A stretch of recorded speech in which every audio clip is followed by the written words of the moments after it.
கர்த்தர் நல்லவர், அவர் கிருபை என்றும் உள்ளது. விசுவாச மார்க்கத்தாராகிய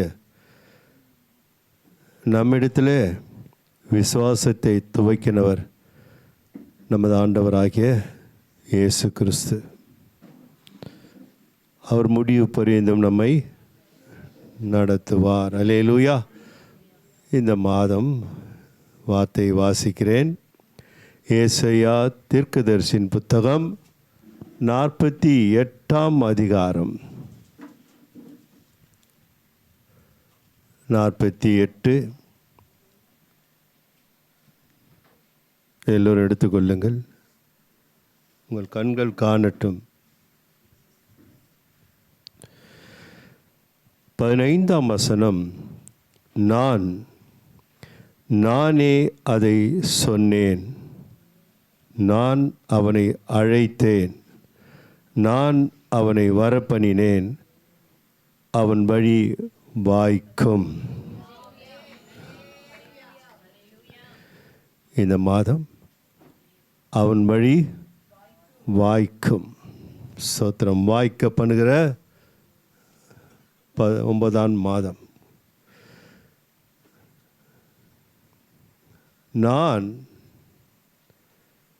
நானே அதை சொன்னேன்.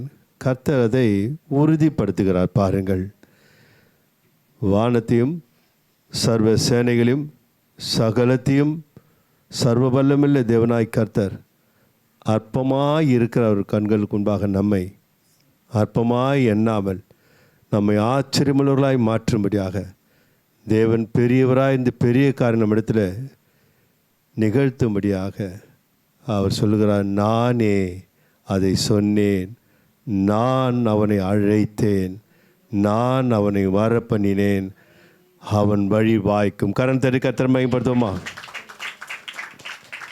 அல்லேலூயா. வாய்க்க பண்ணுவேன் என்றால் வளர்ச்சி. நம்ம எந்த காரியத்தை தொடங்கினாலும் கர்த்தர் ஒரு வளர்ச்சியை கட்டளையிடுகிறார். வாய்க்க பண்ணுவேன் என்ற கட்டளை அது. அது மாத்திரமில்லை, பலுக பெருகிற காரியம் கவனிக்கணும். இதெல்லாம் இது கர்த்தருடைய வார்த்தை. இது நிச்சயமாய் உங்கள் வாழ்க்கையில் அது நிறைவேறும், ஊழியத்தில் அது மகிமைப்படும். அது மாத்திரம் வாய்க்க பண்ணுகிறேன் என்றால் ஜெயம் பெற்ற ஒரு காரியத்தில் நீங்கள் கடந்து போகும்படியாக கர்த்தரே உங்களை கரம் பிடித்து நடத்துவார். அல்லேலூயா, அல்லேலூயா. அவர் யாக்கோப்பின் சந்ததியாருக்கு இந்த வாக்குத்தத்தங்கள் சொல்லப்பட்டிருந்தாலும் முடிவு காலத்திலே வாழ்கிற, இன்னும் முடிவு காலத்தில் வாழப்போகிற யாவருக்கும் இந்த வார்த்தை விசுவாசிக்கிற யாவருக்கும் இந்த வார்த்தை பலிக்கும். விசுவாசிக்கிற. அல்லேலூயா. ஏனென்றால் வானமும் பூமி ஒழிந்து போனாலும் கர்த்தருடைய வார்த்தை ஒழிந்து போகவே போகாது. அவர் நேற்றும் இன்றும் என்றும் மாறாதவர். அல்லேலூயா. புதிய ஏற்பாட்டில் ஆண்டவர் சொல்லியிருக்கிறார் பாருங்க. நமக்கெல்லாம் தெரிந்த வசனம், சுவிசேஷத்தில் அறிவிக்கிற வசனம் அது.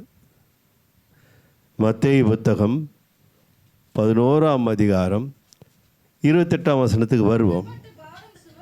வருத்தப்பட்டு பாரம் சுமக்கிறவர்களே, நீங்கள் எல்லாரும் அழைக்கிறார் பாருங்க, என்னிடத்தில் வாருங்கள். அல்லேலூயா. அழைக்கிறார், என்னிடத்தில் வாருங்கள். என்ன தருவாரா? இளைப்பாறுதல் தருவேன். நான் சாந்தமும் மனத்தாழ்மையுமாய் இருக்கிறேன். என் நுகத்தை உங்கள் மேல் ஏற்றுக்கொண்டு என்னிடத்தில் கற்றுக்கொள்ளுங்கள். அப்பொழுது உங்கள் ஆத்துமாக்களுக்கு இளைப்பாறுதல் கிடைக்கும். என் நுகம் மெதுவாயும் என் சுமை லகுவாயும் இருக்கிறது என்றார். அல்லேலூயா. தேவன் ஒரு வாழ்க்கையில் இடைப்பட வேண்டும். தேவன் தம் ஜனத்தாரை அவருடைய காரியங்களெல்லாம் ஜெயமாய் மாற்ற வேண்டும் என்றால் அவர் நமக்கு சில உபதேசங்களை, சில கட்டளைகள் என்று சொல்லலாம். அந்த உபதேசம், இயேசு கிறிஸ்துவின் உபதேசம் எப்படிப்பட்டதாம்? மெதுவாகவும் லகுவாகவும் இருக்கிறது. ஏனென்றால் நான் மனசாந்தமும் தாழ்மையுமாய் இருக்கிறேன். அந்த குணத்தை நமக்கு கற்றுக் கொடுக்கிறார். என்னிடத்தில் கற்றுக்கொள்ளுங்கள். அல்லேலூயா, அல்லேலூயா. அதுதான் சொல்கிறார், நான் சாந்தமும் மனம் தாழ்மையாக நுகத்தை உங்கள் மேல் ஏற்றுக்கொண்டு என்னிடத்தில் கற்றுக்கொள்ளுங்கள். அப்பொழுது நம்ம ஆசீர்வாதத்தின், அவர் நம்மோடு இருந்து நம்ம ஆசீர்வாதத்தின் பாத்திரங்களாய் மாற வேண்டும் என்றால், அந்த பாத்திரங்கள் தேவனுக்கு உகந்த பாத்திரங்களாய் மாற வேண்டும் என்று தான் தேவன் சில சங்கதிகளை நமக்கு கூடவே சொல்லிக்கொண்டே வருகிறார். ஏனென்றால் தேவனுடைய ஆசீர்வாதம் பரிசுத்தமானது. அல்லேலூயா. தேவனுடைய ஆசீர்வாதம் ஐஸ்வர்யத்தை தரக்கூடியது. அல்லேலூயா. யாக்கோபுடைய சந்ததிகள் தேவனுக்கு முரண்பட்டு நடந்தபடினாலே அவர்கள் தேவனை வருத்தப்படுத்தினார்கள். ஆனால் தேவன் அதை அழகாக மன்னித்தார். அல்லேலூயா. அதை அவர் பெரிதாக எடுத்துக்கொள்ளவில்லை. பிதாவாகிய தேவன் அவர் முரண்பட்ட வாழ்க்கையை மாற்றும்படியாகத்தான் நானே அழைத்தேன்னு சொல்லிகிட்டே அவங்ககிட்ட வராரு. அவர்கள் வாழ்க்கையில் அவர் தேவன் காரியங்களை வாய்க்க பண்ண வேண்டும் என்று அவளோடு இருந்தார். மேக ஸ்தம்பம் போல, படிக்கிற அக்கினி ஸ்தம்பம் போல அவர் நடத்தி கொண்டே வந்தார். தேவனை அவர்கள் அறிந்தவர்கள். ஆனால் அவர்கள் வருத்தப்படுத்தினார்கள். இங்கே ஆண்டவராக இயேசு கிறிஸ்துவின் வார்த்தை, அவர்தான் இவர். அல்லேலூயா. இவர்தான் அவர். அப்போ இந்த புதிய ஏற்பாட்டு காலத்தில் சொல்கிறாரு, வருத்தப்பட்டு. அப்போது நம்மளாம் அறியாதவர்கள், அவர்கள் அறிந்தவர்கள் தேவனை வருத்தப்படுத்தினார்கள். நாம் அறியாதவர்கள் நாம் வருத்தத்தில் இருந்தோம். நல்லா கவனிங்க. அல்லேலூயா. நம்முடைய வருத்தத்தை மாற்றும்படியாக கர்த்தர் நம்மை அழைத்திருக்கிறார். அல்லேலூயா. அவர்களை அழைத்தான். ஆனால் அவர்கள் தேவனை வருத்தப்படுத்தினார்கள், முரண்டு பிடித்தார்கள். தேவன் அவர்களை ஆசீர்வதித்தார். நாம் உலகத்தில் வாழும்பொழுது தேவனை அறியாமல் வாழ்ந்த காலத்தில் வருத்தப்பட்டு பாரப்பட்டு நாம் கவலைப்பட்டு தூரமாய் வாழ்ந்திருந்த காலத்தை கர்த்தர் அழைக்கிறார். வருத்தப்பட்டு பாரம் சுமக்கிறவர்களே, அல்லேலூயா. அப்போது அழைத்து அவர்களுக்கு தேவன் செய்த நன்மைகளை அவர்கள் உணர்வில்லாமல் மறந்து போனார்கள். ஆனால் தேவன் நமக்கு செய்த பெரிதான நன்மையை நாம் உணர்ந்து கொள்ளும்படியாக நமக்கு உபதேச சட்டங்களை நமக்கு கொடுத்திருக்கிறார். அந்த உபதேச சட்டங்களை நாம் கற்றுக்கொண்டிருக்கிறோம். அல்லேலூயா. என்னிடத்தில் கற்றுக்கொண்டு. ஆண்டவர் நம்ம மேலே எவ்வளோ பெரிய விருப்பத்தை வைத்திருக்கிறார். நீங்கள் செய்ய வேண்டிய காரியங்களை செய்யும் பொழுது அப்படின்னு அர்த்தம். அது கற்றுக்கொண்டு. அல்லேலூயா. கற்றுக்கொண்டு இப்போ நம்ம இப்போ பள்ளிக்கூடத்துக்கு போகிறோம், டீச்சர்ஸ் நம்ம கற்றுக் கொடுக்குறாங்க. அந்த பலன் என்ன? நம்ம அதை வெளிப்படுத்தும் பொழுது தான் அதற்கான நமக்கு மதிப்பீடு நமக்கு கிடைக்கிறது. அதே போல் தேவன் நமக்கு கற்றுக் கொடுக்கிறார். கற்றுக்கொண்டு அது லகுவானது, சுமையில்லாதது. ஆண்டவர் சொல்கிறார் பாருங்க, அவருக்கு தெரியுது என்னுடைய கட்டளைகளும் உங்களுக்கு கஷ்டமானது இல்லை, இது மிகவும் லகுவானது, மிகவும் மெதுவானது, என்னிடத்தில் கற்றுக்கொள்ளுங்கள். அழைக்கிறார். அழைச்சோன்னு சொல்கிறாரு, உங்கள் வருத்தம்லாம் மாறினாக்கா நான் சொல்லுகிற உபதேசத்தை நீங்கள் கை கொள்ளுங்கள், வருத்தமாக தானாக போயிடும். அல்லேலூயா, அல்லேலூயா. வருத்தனாக்கா எல்லாமே சேர்த்து அதில். அப்போது நம்முடைய வாழ்க்கை, நம்முடைய செயல்பாடுகள், நம்முடைய ஜெபங்கள், இவைகளெல்லாம் 1 தீமோத்தேயு புத்தகம் 5ஆம் அதிகாரம் 18ஆம் வசனத்துக்கு நாம் வருவோம் என்றால்,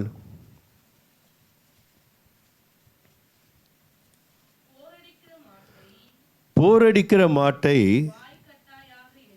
வாய்க்கட்டாயாக என்றும் வேலையால் தன் கூலிக்கு பாத்திரனாய் இருக்கிறான் என்றும் வேத வாக்கியம் சொல்லுகிறதே. அல்லேலூயா. நல்லா கவனிக்கணும். ஆண்டவர் புதிய ஏற்பாட்டு காலத்தில் நமக்கு கொடுக்குற ஒரு ஆசீர்வாதம். கர்த்தர் நல்லவர். அல்லேலூயா. போரடிக்கிற மாட்டை வாய்க்கட்டாயாக என்றும் வேலையால் தன் கூலிக்கு பாத்திரனாய் இருக்கிறான் என்றும் வேத வாக்கியம் சொல்லுகிறதே. அப்போ நம்ம எல்லாம் ஜெபிக்கிறோம், நம் வாழ்க்கையை தேவனுக்கு முன்பாய் படைக்கிறோம் என்றால் அது ஒரு உழைப்பு என்று எடுத்துக்கொள்ளலாம். உலகத்தில் நாம் விவசாயம் செய்கிறோம் என்றால் பயிரிடுகிறோம், பயிரிட்டு உழைக்கிறோம் என்றால் அதை கர்த்தர் வெளியே செய்கிறார். வேதம் அதைத்தான் சொல்கிறது. அல்லேலூயா. அதே போல் நம் வாழ்க்கையில், ஆவிக்கிற வாழ்க்கையில் நம் ஜபங்களும் ஒரு உழைப்பு, நம் நல்வாழ்க்கைகளும் ஒரு விதைகள். இந்த விதைகளை நாம் போடும் பொழுது தான், தேவ சமூகத்தை நாம் விதைக்கும் பொழுது தான் அதை கர்த்தர் விளை. இன்னும் அது அருமையாக 1 கொரிந்தியர் புத்தகத்தில் 9ஆம் அதிகாரத்தில் சொல்லுவார் பாரு. அப்போஸ்தலனாகிய பவுல் எழுதுவார் பாருங்கள். 1 கொரிந்தியர் புத்தகம் 9ஆம் அதிகாரம் 9ஆம் வசனத்தை வாசிக்கலாம். போரடிக்கிற மாட்டை வாய்க்கட்டாயாக என்று மோசேயின் பிரமாணத்திலே எழுதியிருக்கிறது. தேவன் மாடுகளுக்காகவா கவலையாய் இருக்கிறாரோ? அல்லேலூயா. தேவனுக்கு தெரியும், தம்மால் அழைக்கப்பட்ட, தம் இரத்தத்தை கொடுத்து மீட்கப்பட்ட ஜனங்கள் நாம் வருத்தப்படக்கூடாது. அல்லேலூயா. நம் காரியங்கள் தோற்று போகக்கூடாது, நாம் வளர்ச்சி குன்றி காணப்படக்கூடாது, நம் வாழ்க்கையில் பலுக பெருகிற காரியம் இல்லாமல் போகக்கூடாது என்று கர்த்தர் வருத்தப்படுகிறார். அல்லேலூயா சொல்லுமா? என்ற இவ்வளோ பெரிய காரியங்களை கர்த்தர் செய்தான்னு தன் ஜீவனை கொடுத்தார் என்றால், பரலோக வாசிகளாகிய நாம் இந்த பூமியில் செழிப்புள்ள ஒரு வாழ்க்கையை பெற்றுக்கொள்ளத்தான் தேவன் இந்த சம்பவத்தை உதாரத்துவமாக காட்டுகிறார். அவைகளுக்காக கவலைப்படலை. நீங்கள் நித்திய வாழ்க்கையை சுதந்திரித்து கொள்ள போகிறவர்கள். இங்கே நீங்கள் கசப்பும் மனவேற்றுமையும் நீங்கள் சஞ்சலப்பட்டும் வருத்தப்பட்டும் வாழ்கள் என்றால் நித்தியத்திலே பங்கடைவது எப்படி என்பது போல இந்த கேள்விகள் நம்மை பார்த்து கேட்கிறது. அல்லேலூயா. 10ஆம் வசனத்தை வாசிங்க, இன்னும் நல்லா புரியும்.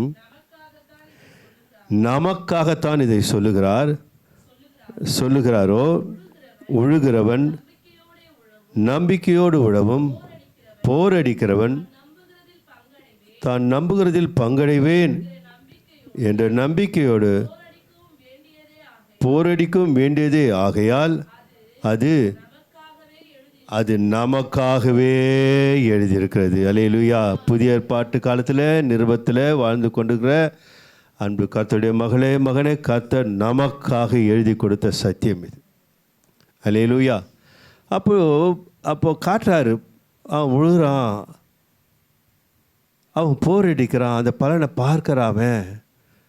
அவன் நம்பிக்கை இல்லாமல் செய்ய மாட்டான், ஏதோ ஒரு ஆதாயத்துக்காக செய்கிறான். அவன் ஏதோ ஒரு நம்பிக்கையில் அவன் செய்கிறான், விளையும் என்று அந்த நம்பிக்கையோடு அவன் செய்கிறான். நீங்களும் அல்லேலூயா என் உபதேசத்தை கற்றுக்கொள்வீர்கள் என்றால் நம்பிக்கையோடு கற்றுக்கொள்ளுங்கள். அல்லேலூயா. நம்பிக்கையோடு செபியுங்கள், நம்பிக்கையோடு தேவ சமூகத்தில் உங்கள் உழவுகளை நடத்துங்கள், நீங்கள் போரடியுங்கள். அல்லேலூயா. இதுதான் வேதம் நமக்கு சொல்லி கொடுக்கிறது. மாடுகளுடைய காரியத்தை குறித்து சொல்லும்போது அதுக்காக கவலைப்படலை. நாம் செய்கிற அந்த விதைகள், அல்லேலூயா, அதுதான் நான் சொல்கிறேன். நம்முடைய வாழ்க்கை என்பது ஒரு விதை. கர்த்தர் ஸ்தோத்திரம். அல்லேலூயா. அதாவது நம் வாழ்க்கை என்பது இப்படி சொன்னால் புரியணும், ஒரு மூலதனம். பரலோகத்தின் ஆசீர்வாதத்தை சுதந்திரித்து கொள்ள வேண்டுமென்றால் ஒன்றை கொடுத்து ஒன்றை பெற்றுக்கொள்ள வேண்டும். உலக பிரபல ஆசீர்வாதத்தை பெற்றுக்கொள்வது என்றால் அதில் எப்படி இருக்குமோ இருக்காதோ, நிற்குமோ நிலையாக நிற்குமோ நிற்காதோ அது தெரியாது. அதில் சந்தோஷம் இருக்குமா, சமாதானம் இருக்குமா, ஐஸ்வர்யம் ஆசீர்வாதம் இருக்குமா என்ன தெரியாது. ஆனால் தேவனுடைய வார்த்தை சொல்வது, அவர் கொடுக்குற ஐஸ்வர்யம் அதனோட என்ன இருக்காது, வேதனைகள் இருக்காது இருக்காது இருக்காது. விளைய செய்கிற பரலோக தேவன். அல்லேலூயா.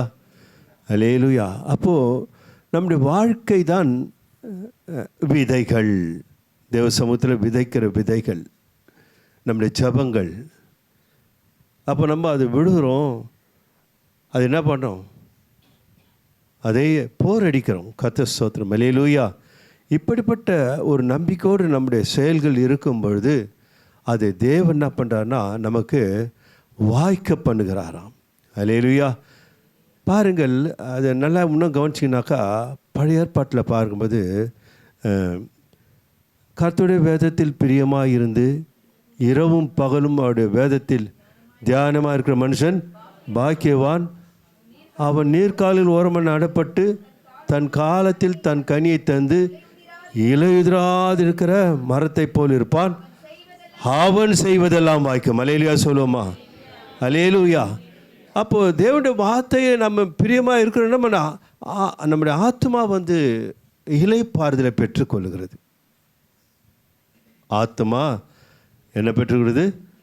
இலைப்பாறுதலை பெற்றுக்கொள்ளுகிறது. அது மாத்திரமே சங்கீதம், ஏற்கனவே சங்கீதக்காரர் சொல்ற 37:5 கர்த்தர் ஸ்தோத்திரம், 37ஆம் அதிகாரம் 5 உன் வழியை கர்த்தருக்கு கொடுத்துடுன்றார். அல்லேலூயா சொல்லுமா? உன் வாழ்க்கையை கர்த்தருக்கு கொடுத்து விடு, அப்போ அவர் மேலே தானாக நம்பிக்கை வந்துடும்.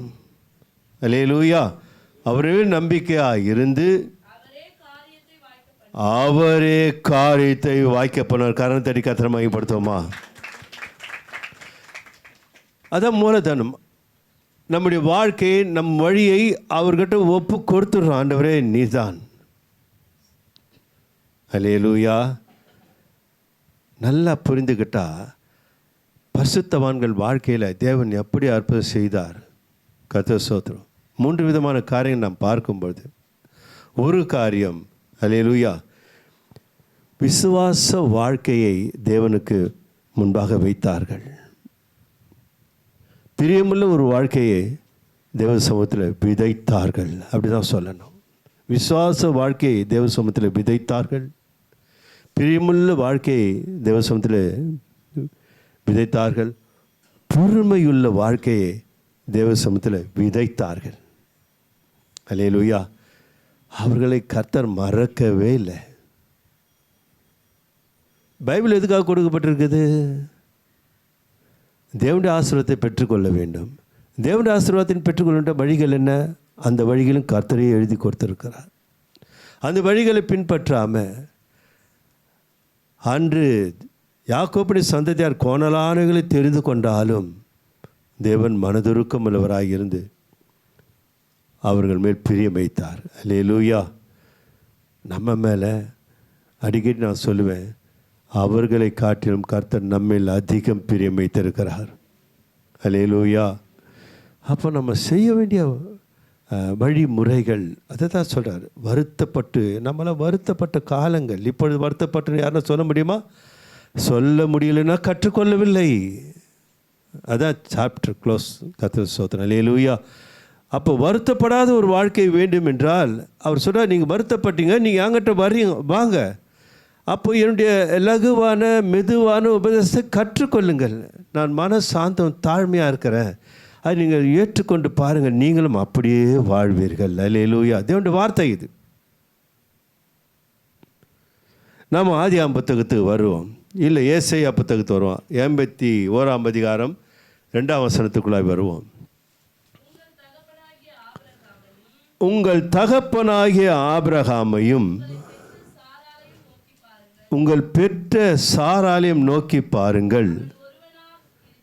அவன் ஒருவனாய் இருக்கையில் நான் அவனை அழைத்து அவனை ஆசீர்வதித்து அவனை பெருக பண்ணினேன். அல்லேலூயா சொல்லுமா? இந்த நாளிலும் கூட ஒவ்வொருவரையும் கர்த்தர் அழைத்திருக்கிறார். அல்லேலூயா சொல்லுவோமா? அல்லேலூயா. ஒவ்வொரு அழைத்திருக்கிறார். அங்கே ஒருவனாக இருக்கையில் ஆபிரகாமை அழைத்தாராம். எல்லாவற்றையும் இழந்துட்டு வா. தேவன் எவ்வளவு தாம் யார் மீது உபகாரப்படுத்த வேண்டும் என்று உனக்கு பேக்ரவுண்டில் இருக்கிற எல்லாத்தையும் விட்டுடு, நான் உன்னை உயர்த்துகிறேன் என்று சொன்னார். அல்லேலூயா சொல்லுமா? உன்னுடைய சந்ததிகள் வைத்த ஆஸ்திகளெல்லாம் விட்டுடு, உன் இடத்தை விடு, தகப்பனார் தாய் எல்லாத்தையும் விட்டுட்டு வா. கர்த்தர் நல்லவர். அல்லேலூயா. ஆபிரகாமை அழைத்தார். அந்த விசுவாசம் தேவனுடைய பாதையிலே நடக்க நடக்க நடக்க அவனுடைய ஆசீர்வாதம் பூமி கொல்லாத அளவுக்கு மாறி போச்சான். அல்லேலூயா. ஆசீர்வாதத்தை அவன் பெருக பண்ணினான் கர்த்தர். ஏனென்றால் தேவன் காரியங்களை வாய்க்க பண்ணுகிறவர். உங்கள் காரியங்கள் இப்போ தெரியாது. அல்லேலூயா. அந்த ஆசீர்வாதத்தை அடையும் பொழுது தான் தேவன் எங்களை எவ்வளவா உயர்த்தினார் என்று திரும்பி பார்த்து தேவனை மகிமைப்படுத்த வேண்டும். அல்லேலூயா. இப்போது நமக்கு வைத்திருக்கிற ஆசீர்வாதத்தை நோக்கி போய்கொண்டிருக்கிறோம். கர்த்தர் நல்லவர். அவரோட சந்ததிகளாய் நாம் இருக்கிறோம். நினைவில் வைத்து கொள்ளுங்கள். அல்லேலூயா. அதுதான் ஆண்டவர் சொல்கிறாரு, உங்கள் தகப்பனாகிய ஆபிரகாமையும் உங்களை பெற்ற சாராலையும் நோக்கி பாருங்கள், அவர்களை கவனித்து பாருங்கள். அவர்களை எதற்காக அழைத்த அழைப்பு வெறுமையாக இருப்பதற்காக, கைவிடுவதற்காக அல்ல. இந்த பூமியிலே அவர்கள் என்னால் ஆசீர்வதிக்கப்பட்டவர்கள் என்று உலகம் முடிவு பரிந்தும் சொல்லுகிற ஒரு வாழ்க்கையை அவர்களுக்கு கொடுக்கும்படியாக அவர்கள் வாழ்க்கையில் காரியங்களை வாய்க்க பண்ணுவேன். அல்லேலூயா. இன்றும் பேசுகிற அளவுக்கு கர்த்தர் அவர்களை வைத்திருக்கிறார்கள் என்றால் அவருடைய விசுவாசத்தை தேவ சமூகத்தில் வைத்தார்கள். அல்லேலூயா. நம்ம விசுவாசம், நமக்கு விசுவாசம் தெரியாது. ஆனால் விசுவாசம் நம்மிடத்தில் துவக்கினவர் நமது இரட்சகராக இயேசு கிறிஸ்து. தொடங்கிட்டார், முடிக்கப் போகிறவரும் அவர் தான். முடிவு பருந்தும் நான் உங்களுடனே கூட இருக்கிறேன் என்று சொன்னவரும் அவர் தான். அல்லேலூயா. இருக்கிறவராக இருக்கிறேன் என்று அன்று சொன்னவர், இன்று நான் இருக்கிறேன் என்று சொன்னவரும் இவர் தான். அல்லேலூயா. ரெண்டாவது சம்பவத்தை பார்க்கலாம். கர்த்தர் நல்லவர். பிரியமான வாழ்க்கை. நான் சுருக்கமாக வந்துடுறேன். கர்த்தர் உங்களை ஆசீர்வதிப்பார். 78 சங்கீதத்தை எடுத்துக்கொள்ளலாம்.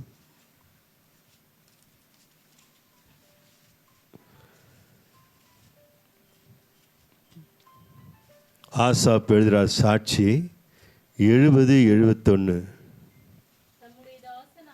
தம்முடைய தாசனாகிய தாவீதை தெரிந்து கொண்டு ஆட்டு தொழுவங்களிலிருந்து அவனை எடுத்தார். அல்லேலூயா சொல்லுவோமா?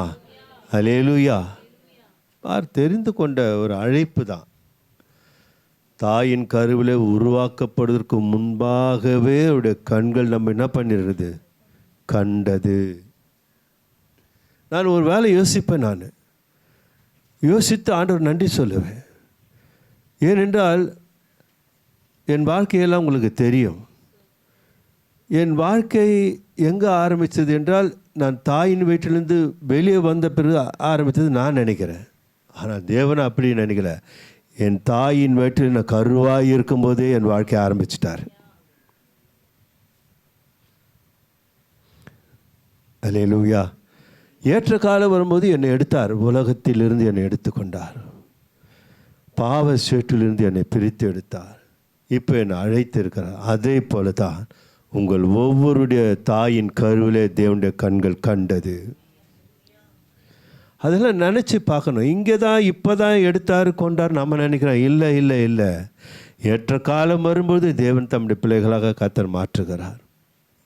அங்கே இருந்து அவருடைய கண்கள் பார்த்து கொண்டே இருந்தது. ஆண்டவரே, அங்கே இருந்து என்னை பார்த்தீரே, நான் ஒரு வகையில் நல்லவன் இல்லைப்பா. அல்லேலூயா. ஆனால் நல்லவனாய் மாற்ற என் மேல் இரக்கம் வைத்தீரே. அல்லேலூயா. அப்போது நல்லவனாய் வாழும்படியாகத்தான் அழைத்து இருக்கிறார். ஏதோ அந்த வாழ்க்கையில் இருந்தேன், அந்த வாழ்க்கையில் இருப்பது போல இந்த வாழ்க்கையில் இருக்குன்னா அழைக்க வேண்டிய அவசியமே இல்லை. நான் அங்கேயே இருந்திருக்கலாம். அங்கேருந்து வித்தியாசத்தை கர்த்தர் பார்க்கணுன்னு ஆசைப்படுறார். அல்லேலூயா சொல்லுமா? அங்கேருந்து ஒரு ஒரு ஒரு ஒரு ஒரு ஒரு ஒரு அதாவது அது எப்படி சொல்கிறது, அதை கர்த்தர் ஸ்தோத்திரம், ஒரு டிஃப்ரெண்ட் கர்த்தர் ஸ்தோத்திரம், பழைய இல்லை.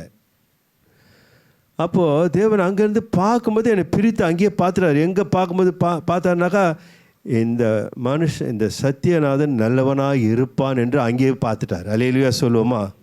அங்கே இருந்து எப்போ பிரியணும்னு பார்த்து கர்த்தர் பிரித்து எடுத்தார். அவர் பிரியத்துக்கேற்ற வாழ்க்கை வாழும் பொழுது நாம் செய்கிற காரியங்கள்லாம் வாய்க்கும். அல்லேலூயா. அதுதான் சபை சொல்லிட்டு வருது. ஜெபத்தால் கூடாதது நம்முடைய ஜீவியத்தால் கூடும். இந்த சபை போதனை அதுதான். அல்லேலூயா. ஜெபம்ன்றது அவசியம். ஜெபம் மிக மிக அவசியம். நான் அதை ரொம்ப நான் கர்த்தர் ஸ்தோத்திரம், கர்த்தருக்கு தெரியும். ஜீவம் இல்லாத ஜெபம் என்னத்துக்குன்னு தான் சபை சொல்லிக்கிட்டே வருது. இங்கே ஆபிரகாமை பார்க்குறோம். ஜீவம் சரியான ஜீவம். சொன்ன வார்த்தைக்கு அப்படியே கீழ்ப்படுகிறார். இப்போ சரண்டர் ஆகிறார். ஈசாக்கை கொண்டு போய் பலி செலுத்துறார். அல்லேலூயா. அந்த விசுவாச வாழ்க்கை அவர் வாழ்க்கையிலே ஆசீர்வாதம் அவரை தேடி வந்தது. அவர் சீமானாய் வாழ்ந்தார். அல்லேலூயா சொல்லுவோமா? அல்லேலூயா. இங்கே நாம் தாவீதை கூட பார்க்கிறோம். தாவீது அற்பமாய் எண்ணப்பட்டவன், அருவருக்கப்பட ஒரு ஒரு ஒரு தொழிலிலே இருந்தவன் கூட சொல்லலாம். ஏன்னா அந்த குடும்பத்தில் இருந்த பெரியவர்களாக மேன்மையான ஒரு வாழ்க்கையில் ஒரு நல்ல அந்த கவர்மெண்ட்டில் மிலிட்ரியில் அவங்க இருந்தாங்க. ஆனால் இவன் எப்படி இருந்தானா, ஒரு ஆடுகளை மேய்த்து கொண்டு இருந்தான். அவன் ஆடுகளை மேய்த்து கொண்டு எப்படி இருந்திருப்பான்? அவன் அவர்களை போல் ஒரு பளிச்சுன்னு இருந்திருக்க மாட்டான். கர்த்தர் ஸ்தோத்திரம். அல்லேலூயா. பயணம் போனாக்கா 2 மாதம் 3 மாதம் ஆக வஸ்திரங்களாம் எப்படி இருக்குமோ, அவன் எப்படி இருப்பானோ ஏதாக இருக்குமோ தெரியாது. ஆனால் கர்த்தர் தெரிந்து கொண்டார். அல்லேலூயா சொல்லுமா? அல்லேலூயா. அது ரொம்ப முக்கியமானது. நம்ம வாழ்க்கையில் நம்ம எப்படி இருந்தோம், ஆனால் கர்த்தர் தெரிந்து கொண்டார். இது எதற்காக எழுதி கொடு? நமக்காகவே எழுதி கொடுத்து இருக்கிறார். சொல்கிறார் பாருங்க, கர்த்தர் ஸ்தோத்திரம். வாசிக்கிறேன், கவனிங்கள்.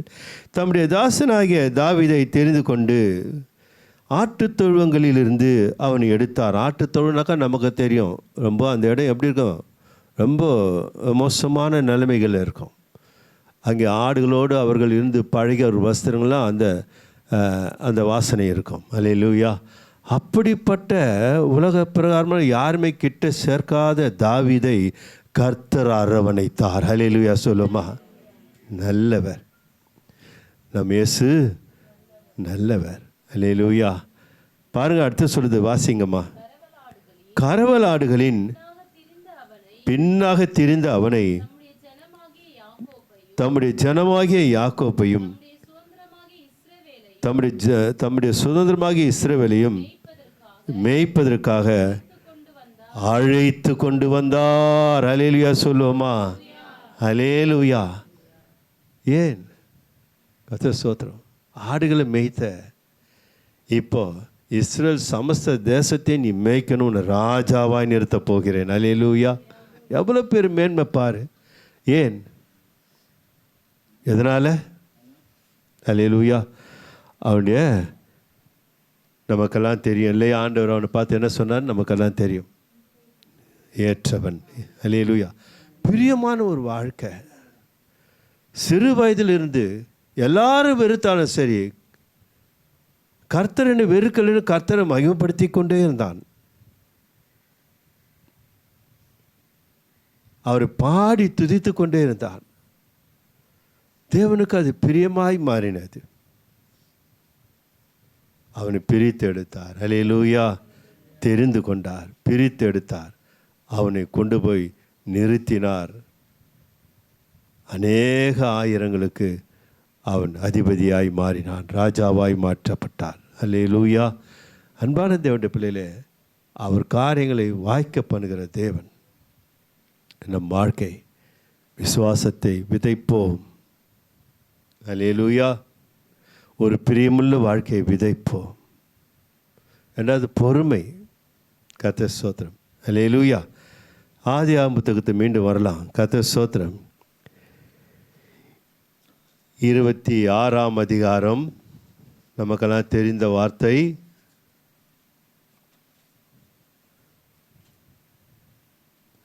இருபத்தி 6:15 வாசிக்கலாமா? அவன் தகப்பனாகிய ஆபிரகாம் நாட்களில் அவனுடைய வேலைக்காரர் வெட்டின துறவுகளை எல்லாம் தூர்த்து மண்ணினால் நிரப்பி போட்டார்கள். அல்லேலூயா. இவன் ஈசாக்கு, அதாவது அவன் செய்து வாய்த்தது நமக்கெல்லாம் தெரியும் இல்லையா? பஞ்சம் தேசத்தில் இருக்குது. அவன் பஞ்சமான அந்த காலத்தில், வறட்சியான அந்த காலத்திலும் அவன் விதைக்கிறானா. கர்த்தர் ஸ்தோத்திரம். அல்லேலூயா. எப்படி பலன் தந்ததா? 100 மடங்கு பலன் கொடுத்தது. அதை சாட்சியாக தேவ ஆவியானவர் எழுதியிருக்கிறார். வார்த்தை உண்மை உள்ளது. அல்லேலூயா. பொய்யுரையாத தேவன் தம்முடைய ஆவியானவரால் நமக்கு எழுதி கொடுத்திருக்கிறார். ஆகையினால் இவர்கள் பழுகுகிறார்கள், பெறுகிறார்கள் என்று இவன் மேல், ஈசாக்குடைய சந்ததியின் மேல் அமலேக்கியர் கோபம் பொறாமை கொண்டு அவன் மூதாதையர்கள் வைத்த அந்த துறவுகள் எல்லாம் இவன் இன்னும் துறவுகளினாலே இன்னும் ஆசீர்வாதமாய் மாறுவான் என்று துறவுகளை மண்ணு போட்டு மூடிட்டாங்க. அல்லேலூயா. ஆனால் அவன் செய்ததை கர்த்தர் வாய்க்க பண்ணினார். அல்லேலூயா. பாருங்கள், யாரும் எல்லாரும் அந்த காலத்தில் பஞ்சத்தில் எல்லோரும் கிணறு வெட்டியிருக்கலாம், துறவுகளை தோண்டிருக்கலாம், எங்கேயுமே யாருக்குமே என்ன வரல, நீர் வரவே இல்லை. ஆனால் தொட்டது நம்ம பூமியில் நம்ம தொட்டது துலங்கன்னுவாங்களே, அப்படி ஈசாக்கு எங்கே கையை வைக்கிறேன்னா அங்கெல்லாம் ஆசீர்வாதமாய் மாறுது. அல்லேலூயா சொல்லுவோமா? அல்லேலூயா. பொறுமையுள்ள ஒரு வாழ்க்கை. அல்லேலூயா. பாருங்கள், முதல் ஒரு துறவை தோன்றாரு, அங்கே தண்ணி புறப்படுது. சோத்திரம். எல்லோரும் செய்து பார்க்குறாரு, எல்லாரும் காரியங்களும் வாய்க்காத போகுது. ஆனால் ஈசாக்கு போய் கையை வச்சு தோன்ற ஆட்களை வச்சு தோன்றாரு, தண்ணி பொத்துக்கிட்டு வருது. அதை கண்டு பொறாமை கொண்டு இது என்னுடைய இடம் என்று போராடி அது என்ன பண்ணு கொள்கிறார்கள், பெற்றுக்கொள்கிறார். பொறுமை. அவன் தேதி நம்ம எங்கே போனாலும் ஆசீர்வாதமாக இருப்போம். அல்லேலூயா. அல்லேலூயா. எதை செய்தாலும் நம் காரியம் வாய்க்க பண்ணும் என்றால் நம் வாழ்க்கையின் விதை அதை விளையச் செய்யும். ஈசாக்கு ஒரு நம்பிக்கை இருக்குது. ஏன்? என் வாழ்க்கையில், உங்கள் வாழ்க்கையில் நம்பிக்கை இருக்கிறது. தேவனுக்கு பிரியமுள்ள வாழ்க்கை வாழும்போது தேவன் உங்கள் பிரியங்களை நிச்சயமாய் நிறைவேற்றுவார் என்று தீர்க்க தரிசனமாய் சொல்லுகிறேன். அழுது புலம்பி ஜெபிப்பதனால அதற்கு நான் பிரசங்கம் எடுக்க வேண்டிய அவசியமே இல்லை. பைபிளும் தேவையில்லை. நீங்கள் அழுது வாங்கிக்கலாம். அப்படி அல்ல நம் தேவன். உழணும், போராடிக்கணும், ஒரு பலன் உண்டு, நம்பிக்கையோடு செய்யணும். அல்லேலூயா. அவருக்கு என்ன பேர் வைக்கிறாரு? சித்தனான் பேர் வைக்கிறார். அல்லேலூயா. பேர் வச்சுட்டு கொடுத்துட்டு போயிடுறார். பொறுமையை பாருங்கள், கொஞ்சம் கவனித்து பாருங்கள். சரி, இங்கே தான் பரவாயில்ல, நம்ம இன்னொரு இடத்துல போய் ஒரு துறவை தோண்டலான்ட்டு அங்கே போய் துறவை தோன்றார். ஃபஸ்ட்டு ஏசைக்கு இல்லை, அது பேர் ஏசு. ரெண்டாவது தோன்ற பேர் தான் என்னது? சித்தனா. அங்கேயும் வந்து சொந்தம் கொண்டார்கள். அங்கேயும் என்ன பண்ணுறாரு? விட்டுறார். பொறுமை. அல்லேலூயா. சோத்திரம். ஆண்டவர் சொல்கிறாரு, ஒரு கன்னத்தில் அறிந்தால் முடியுமா? நிறைவேற்றணும். அல்லேலூயா. அந்த சந்தர்ப்பம் வந்தால், இது நமக்கு கொடுக்கப்பட்ட சந்தர்ப்பம், நல்ல ஒரு வாய்ப்பு என்று பயன்படுத்துகிறவர்கள் தான் கர்த்தருடைய ஊழியக்காரர்கள், விசுவாசிகள். அல்லேலூயா. அல்லேலூயா. நான் ஐயா அப்பா நம்மள ரொம்ப கடுமையான பாதையில் நடத்தி கொண்டு போகிறாருன்ட்டு நினைக்காதீங்க. அப்படி ஒரு சந்தர்ப்பம் ஏற்படும் என்றால் கர்த்தரை மகிமைப்படுத்துங்கள். இதை தான் நான் சொல்ல வேண்டியது. கர்த்தருடைய கிருபையினால் பொறுமை. அந்த பொறுமை தான் தேவன் பார்க்குறாரு. மூன்றாவது ஒரு இடத்த போய் தோன்றாரு. அல்லேலூயா. சொல்லிட்டு தோன்றாரு. விசுவாசமாக சொல்கிறார், இந்த இடம் தான் நம்மளுக்கு வாய்க்கும். என்ன சொல்கிறாங்க? என்ன வசனம் அது? 22. பின்பு அவ்விடம் விட்டு பெயர்ந்து போய் வேறொரு துறவை வெட்டினால் அதை குறித்து அவர்கள் வாக்குவாதம் பண்ணவில்லை. அல்லேலூயா. ஏன்? வாசிக்கலாம். அப்பொழுது அவன் நாம் தேசத்தில் பழுகும்படிக்கு இப்பொழுது கர்த்தர் நமக்கு இடம் உண்டாக்கினார் என்று சொல்லி அதற்கு ரெகோபோத். அல்லேலூயா. பாருங்கள் அன்பு பிள்ளைகளே, அவர்களுடைய எதிர்ப்புகள் தேவன் அடக்கி வைக்கிறார். இந்த பொறுமையை கர்த்தர் ஒரு எல்லை வரைக்கும் நடத்துகிறார். ஈசாக்கு ரொம்ப கர்த்தர் கைவிட மாட்டார். அல்லேலூயா. எங்கேயும் கர்த்தர் நம்மை அதிகமாய் நம்மை வெட்கப்படுவோ கைவிடுவோ தேவன் கடுமையானவர், இறுக்கமுள்ள இருதயமுள்ளவர் அல்ல. அவர் மன சாந்தமும் மன பொறுமையும் சாந்தமும் உள்ளவர். அல்லேலூயா. இரக்கமுள்ள தெய்வம். அந்த 2 துறவுகளை வெற்றின பிற்பாடு 3வது துறவையும் இவர்கள் விசுவாசத்தோடு பிரியத்தோடு அது பொறுமையோடு அந்த துறவை தோண்ட போகிறார்கள். கர்த்தர் அவர்கள் என்ன பண்ணார்? தடுத்துடுறார். கர்த்தர் ஸ்தோத்திரம். அங்கே அவர்கள் அறிக்கை செய்கிறார்கள், நாம் தேசத்தில் பலுகும்படிக்கு இப்பொழுது கர்த்தர் நமக்கு இடம் உண்டாக்கினார் என்று சொல்லி அதற்கு ரெகோபோத் என்று பெயரிட்டான். அல்லேலூயா. அது மாத்திரமல்ல, எவர்கள் வெறுத்து அவர்களை தள்ளினார்களோ அவர்களே மீண்டும் யாரை தேடி வராங்க? ஈசாக்க. அல்லேலூயா. வாசிக்கலாமா? 27 வாசிக்கலாம். அப்படியே. அப்பொழுது ஈசாக்கு அவர்களை நோக்கி, ஏன் என்னிடத்தில் வந்தீர்கள்? நீங்கள் என்னை பகைத்து என்னை உங்களிடத்தில் இராதபடிக்கு துரத்தி விட்டீர்களே என்றான். அதற்கு அவர்கள், நிச்சயமாய் கர்த்தர் உம்மோடு கூட இருக்கிறார் என்று கண்டோம். அல்லேலூயா. சொல்லுமா? எதை கண்டாங்க? கர்த்தரை பார்த்தாங்க? இல்லை.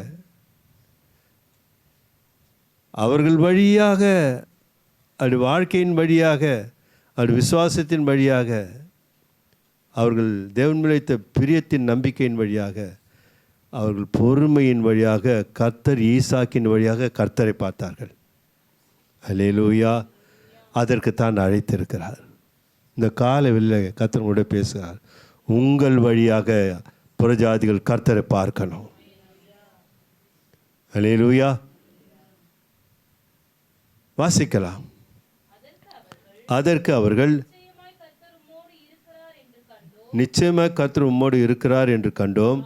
ஆகையால் எங்களுக்கும் உமக்கும் ஒரு ஆணை ஏற்பாடு உண்டாக வேண்டும் என்று நாங்கள் நிர்ணயம் பண்ணினோம். அவர்களும், அல்லேலூயா, நம்மை பார்த்தவர்கள் கர்த்தரை பார்க்கும்போது அவர்கள் கர்த்தரிடத்தில் வருவார்கள். சாட்சி சொல்கிறது நல்லது, ஜபம் அதை காட்டிலும் சிறந்தது. ஆனால் ஒருடைய சாட்சி மற்றவர்களை தொட்டுடும். அல்லேலூயா. சொல்லுவோமா? அப்போது பூமியில் அவர்கள் ஆசீர்வாதமாக இருக்கிறார்கள். அவர்கள் ஆசீர்வாதமாய் மாறி மற்றவர்களும் ஆசீர்வாதத்தில் நடத்துகிறார்கள். ஏதோ கொடுக்கல, ஏதோ ஒரு பொருளாதார உதவி செய்யலை, ஆனால் கற்றுக்கொண்டார்கள். பார், இயேசு சொல்லுகிறார், என்னிடத்தில் கற்றுக்கொள்ளுங்கள். நீங்கள் கற்றுக்கொண்டு அநேகருக்கு போய் என்ன பண்ணுங்க? சாட்சியாக நில்லுங்கள். இதான் தேவன் நம்மிடத்தில் ரொம்ப பிரியமாக. அதை நம்ம நிறைவேற்ற நம் வாழ்க்கையில் குறைவுகள் நிறைவாகிடும். வாய்க்க பண்ணுகிற காரியங்கள் ஜெயமாய் மாறும். நீ எதை நினைக்கிற கர்த்தர் அதை நிறைவேற்றுவார். அல்லேலூயா. இதெல்லாம் செய்யாமல், இதெல்லாம் கற்றுக்கொள்ளாமல் நாம் மண்டியிட்டு கண்ணீர் விட்டு என்னன்னு நான் கேட்கத்தான் அதற்கு அழைத்தாரா என்று கர்த்தருடைய வேதம் கேட்கிறது. அதுக்கல்ல அழைத்த அழைப்பு. ஈசாக்கு ஆபிரகாம் அழைத்தார், தாவீது அழைத்தார், ஈசாக்கு அழைத்தார். இன்னும் அநேக பரிசுத்தவான்கள் அழைத்திருக்கிறார், அநேக பரிசுத்தவாட்டிகள் அழைத்திருக்கிறார். அவர் வழியாக தேவன் யார் என்பதை மற்றவர்கள் அறிந்து கொள்ளும்படியாக. அடுத்த வசனத்தோடு வாசிக்கலாம். நாங்கள் உம்மை தொடாமல் நன்மையே உமக்கு செய்து உம்மை சமாதானத்தோடு அனுப்பிவிட்டது போல நீரும் தீங்கு செய்யாதபடிக்கு உம்மோடு உடன்படிக்கை பண்ணிக்கொள்ள வந்தோம்.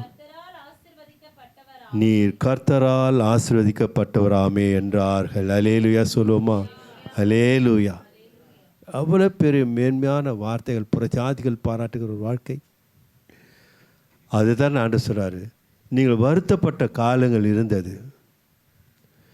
இப்போ நீங்கள் வருத்தப்படாத காலத்தில் வாழ்ந்து கொண்டு, ஏன் என்றால் என்னிடத்தில் கற்றுக்கொண்டீர்கள். நல்லா கவனிக்கணும். இதெல்லாம் சபை அதெல்லாம் அழகாக பிரித்து சொல்லி கொடுத்துன்னு வருது. வருத்தப்பட்டு பாரசம் நீங்கள் எல்லோரும் எடுத்து பாருங்கள், நான் உன் வருத்தத்தை எடுத்து போடுறேன்னு சொன்னார் ஆண்டவர்? இல்லை. வாங்க, என் உபதேசத்தை கேளுங்கள், அதை கற்றுக்கொள்ளுங்கள். அது ரொம்ப இலகுவானது, மெதுவானது. அதை நிறைவேற்றி பாருங்கள், உங்கள் காரியங்களெல்லாம் அது வாய்க்க பண்ணும். அல்லேலூயா சொல்லுமா? அல்லேலூயா. இந்த காலையில் கர்த்தருடைய மகனே, கர்த்தர் உங்களின் தாயின் கருவிலிருந்து தெரிந்து கொண்டு அழைத்திருக்கிறார். தம்முடைய சொந்த இரத்தத்தை கொடுத்து மீட்டிருக்கிறார். அவர் அழைத்த அழைப்பு 1 கொரிந்தியர் புத்தகம் 1 அதிகாரம் 9 வசனத்துக்கு நாம் வருவோம்.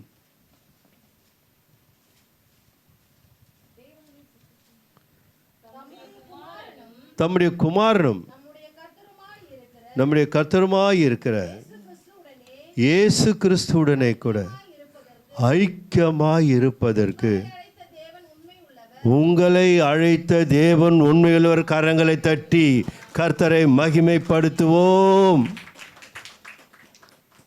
பரிசுத்த ஆவியானவர் சொல்றார் பாருங்க, தம்முடைய குமாரனும் நம்முடைய கர்த்தருமாய் இருக்கிற இயேசு கிறிஸ்துவுடனே ஐக்கியமாய் இருப்பதற்கு உங்களை அழைத்த தேவன் உண்மையுள்ளவர். உங்கள் காரியங்களை வாய்க்க பண்ணுவார். இந்த மாதம் தீர்க்க தரிசனமாய் சொல்கிறேன், இவைகளின் ஊடாக நாம் கடந்து போகும்போது, இவன் வழியாக நம் கால்களை நாம் ஒவ்வொரு அடியாக எடுத்து வைக்கும் பொழுது உங்கள் காரியங்கள் எல்லாம் கர்த்தர் வாய்க்க பண்ணுவார். கர்த்தர் தாமே உங்கள் ஒவ்வொருவரையும் ஆசீர்வதிப்பாராக. ஆமேன். செபிப்போம். எங்கள் தேவனாகிய கர்த்தாவே, எங்களுக்கு சிறந்த வாழ்க்கை கொடுக்கும்படியாக உம்முடைய குமாரனாகிய எங்கள் இரட்சகரை கொடுத்து மீட்டு பாவத்திலிருந்து மாற்றி பரிசுத்தத்தை தேடி நாங்கள் உம்முடைய வார்த்தைகளை கற்று தலை நிமிர்ந்து வாழும்படியான வாழ்க்கை எங்களுக்கு தெரிவித்த எங்கள் தேவனாய் கர்த்தாவே, நீர் எங்களோடு கூட இருந்து எங்கள் காரியங்களெல்லாம் வாய்க்க பண்ண நீர் போதுமானவர் ஆண்டவரே. இனி நாங்கள் குறைவுள்ளவர்கள் அல்ல, நிறைவுள்ளவர்கள். நாங்கள் தோற்று போகிறவர்கள், ஜெயம் பெற்றவர்கள். அல்லேலூயா என்ற சத்தியத்தின்பாக ஆண்டவருடைய சமூகத்தில் எங்களை தாழ்த்துகிறோம். மகிமைப்படுவீராக. இயேசு கிறிஸ்து நாமத்தில் பிதாவே, ஆமென். என் ஆத்துமாவே கர்த்தரை ஸ்தோத்திரி, என் முழுவதுமே பரிசுத்த நாமத்தை ஸ்தோத்திரி. என் ஆத்துமாவே கர்த்தரை ஸ்தோத்திரி, அவர் செய்த சகல வல்லமையும் நம்முடைய கர்த்தராகிய இயேசு கிறிஸ்துவின் கிருபை, பிதாவாகிய தேவனுடைய அன்பும் பரிசுத்த ஆவியானுடைய ஐக்கியம் நம் அனைவரோடும் கூட என்றும் இருப்பதாக. ஆமென், ஆமென், ஆமென். அல்லேலூயா.